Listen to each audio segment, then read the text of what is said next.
Capturing the light and energy of the sun has been the holy grail of scientists for centuries. In the field of modern solar energy, Professor Michael Grätzel is a renowned pioneer. But it wasn't always that way. For 30 years, his colleagues thought he was crazy. It's been a rough start and also a rough ride, especially in the beginning. People were skeptical, and we went against the prevailing opinion.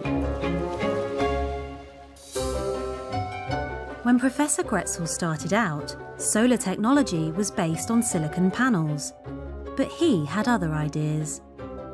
For him, the answer was in the colours of the natural world.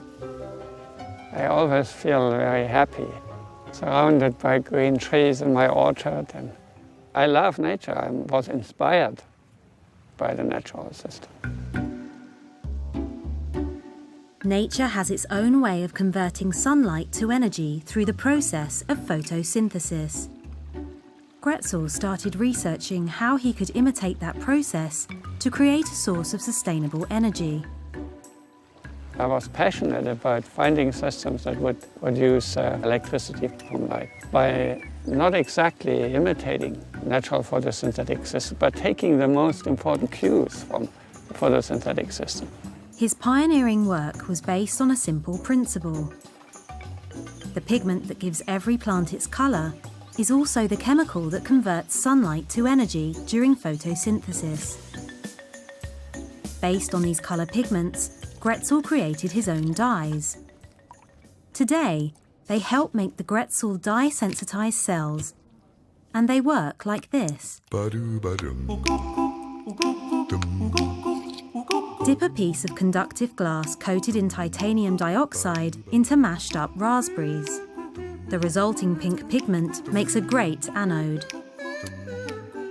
To create the cathode, simply scribble a layer of graphite across a second piece of glass.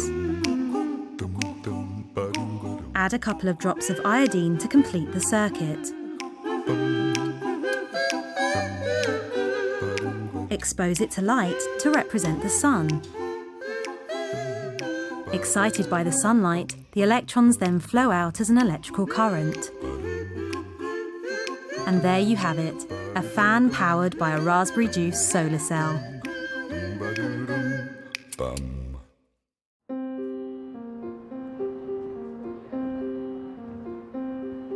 All over our cities, Grätzel saw millions of meters of glass reaching to the heavens. If all this glass were coated in transparent Grätzel cells, it could help power those buildings. But back in the early 90s, the efficiency of his solar cells was poor, and no one was prepared to back him. Our funding dried up, nobody believed in it anymore, but I was convinced. And sometimes a scientist has to be very persistent in his approach. But in 1994, something happened that turned Grätzel's life and his work around. That's when Toby came in.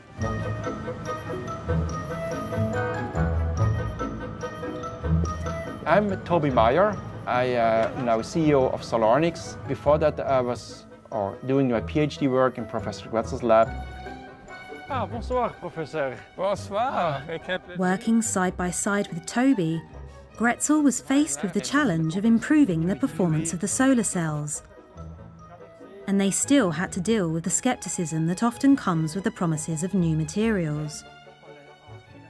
It was a total skepticism at the beginning, that this ever would be a solar cell that can be useful. People had an expectation that now this new thing will come out quickly in a very fast and elegant way. That was kind of the misconception.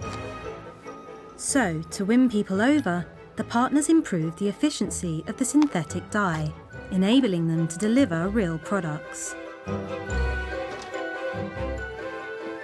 What you see here is a table that's fit with dye solar cells and that charges a phone or any electronic device just by picking up the daylight. And when you need, you can charge up the phone with the table for free.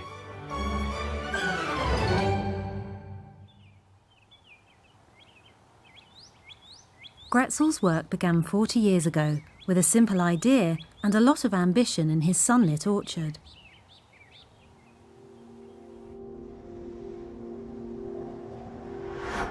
Today, the coloured windows in the Swiss Convention Centre, covered in a thin film of Grätzel cells, are a celebration of his vision and determination. And if their efficiency can be increased, as they hope, then maybe one day they'll help to power whole cities. This may be a long way off, but Grätzel will keep striving.